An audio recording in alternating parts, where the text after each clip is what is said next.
안녕하세요. 광교고입니다. 시가총액 순위를 보면 그 나라에서 어떤 산업이 뜨고 어떤 산업이 지는지를 잘 알 수가 있습니다. 과거에는 그 나라를 대표하는 통신, 전력, 은행, 석유회사 등이 시가총액 상위를 장악했었습니다. 지금도 뭐 대부분의 나라는 그런 상황입니다.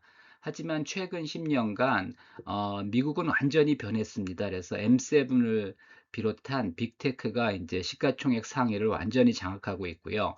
뭐 한국도 크게 다르지는 않습니다. 삼성전자, 하이닉스가 이제 상위권을 차지하고 있는데 한국이 좀 다른 건 뭐 자동차, 바이오, 조선 방산 등이 골고루 차지하고 있습니다. 뭐 바람직한 일입니다. 1996년 말, 지금으로부터 30년 전이죠. 30년 전에 이제 한국의 시가총액을 보면, 뭐, 한국전력이 이제 부동의 1위였고요. 뭐, 그 다음에 이제 통신회사, 은행들이 상위권을 차지하고 있는데, 뭐, 한국도 이때부터 이미 삼성전자, 포항제철, 현대차 등이 이제 두각을 나타내기 시작했습니다. 미국도 뭐 30년 전에만 해도 이제 크게 다르지 않았습니다. 뭐 지위가 이제 부동의 1위였고요.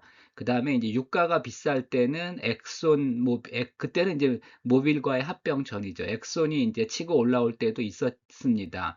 그리고 이때부터 이미 그 마이크로소프트나 인텔이 이제 상위권을 차지하기 시작했습니다. 반면에 독일이나 영국은 뭐 지금도 그렇게 큰 차이가 없습니다.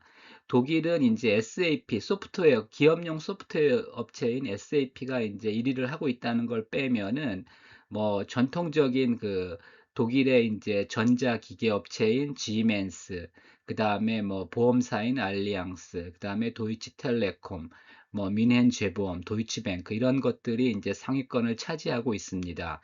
어, 영국도 크게 다르지 않습니다. 영국은 이제 전통적인 제약주인 아스트라제네카가 이제 1위를 차지하고 있고요. 그 다음에 뭐 HSBC, 그 다음에 이제 쉘, 그 다음에 BP 이런 것들이 이제 상위권을 차지하고 있습니다.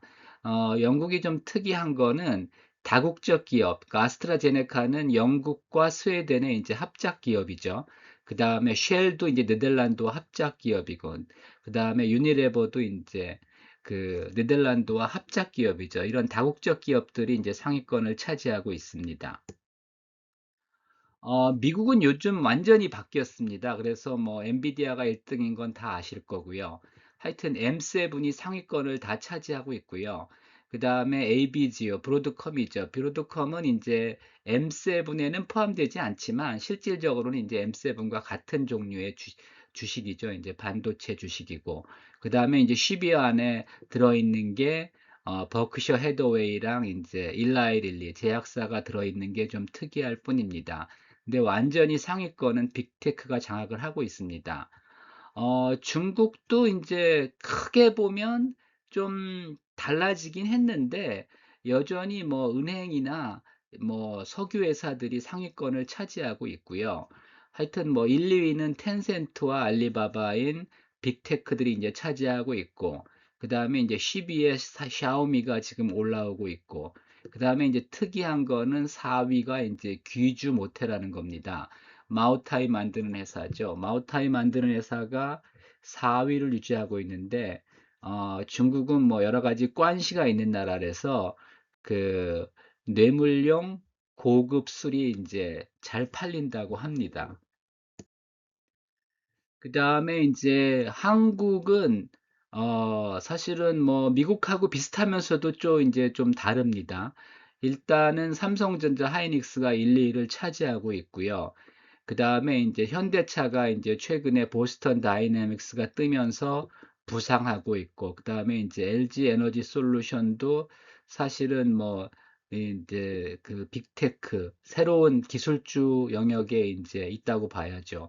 그 다음에 한국은 하여튼 뭐 바이오, 방산, 조선, 자동차, 원전이 골고루 포진되어 있습니다. 그래서 한국이 사실은 가장 좋은 포트폴리오를 가지고 있는 것은 맞습니다.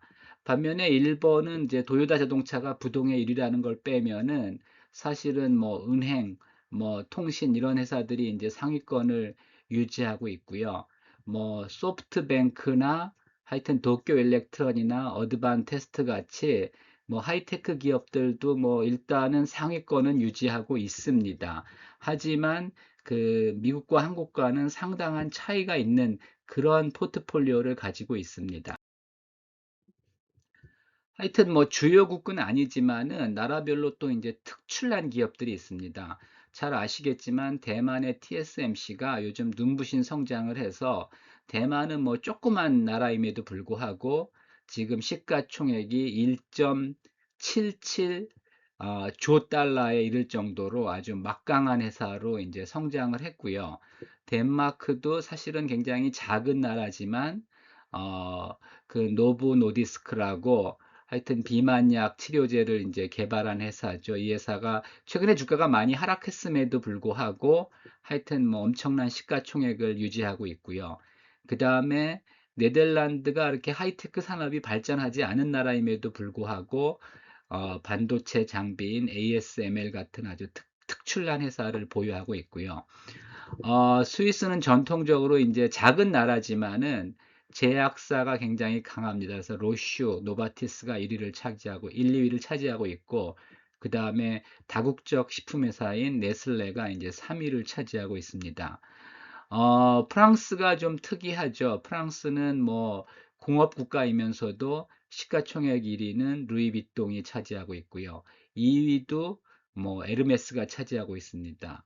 그다음에 3위는 이제 화장품 회사인 로레알이 차지하고 있어서 상당한 공업 국가임에도 불구하고 이렇게 이제 명품이나 화장품 업체들이 1, 2, 3위를 차지하고 있습니다. 여기서 우리가 이제 얻어야 하는 교훈은 하여튼 이제 과거와는 다른 하이테크, 빅테크, 기술주의 시대입니다. 그래서 업종이 중요한데 성장 산업에 투자해야 됩니다. 특히 지금은 AI가 세계를 주도하면서 미국은 완전히 AI 세상이 됐고요. 지금 한국, 중국도 이제 잘 따라가고 있는데 사실 다른 나라들은 상당히 지금 뒤처지고 있는 그런 상황입니다. 또 그 나라에서 가장 잘하는 산업에 투자해야 됩니다. 그러니까 그 나라가 다른 나라에 비해서 확실한 경쟁력을 가지고 있는 산업에 투자해야지 뭐 경쟁력이 없는 산업에 투자하면은 뒤처질 수밖에 없습니다. 그리고 이제 궁극적으로는 시스템이 좋은 나라, 즉 기업하기 좋은 나라에 투자해야지 이제 좋은 성과를 낼 수 있다고 봅니다. 제가 26년 전에 2000년에 쓴 책이 하나 있습니다. 이제는 글로벌 스탠다드로 승부하라는 책인데 여기서 뭐 책을 광고하려는 건 아니고요. 제가 이제 이 책에서 얘기했던 것이 성장 산업에 투자하라. 그다음에 이제 국제 경쟁력 있는 기업에 투자하라. 그다음에 이제 가치 투자가 좋지만 뭐 기술주에 투자해야지 앞으로 희망이 있다. 그리고 뭐 나스닥이 유망하다 이제 이런 얘기들을 하고 있습니다. 그리고 이제 당시에 앞으로 유망한 세 개 그 업종을 ICT, 바이오, 그다음에 이제 엔터테인먼트로 보고 새 업종에 열심히 투자하라고 얘기를 하고 있습니다.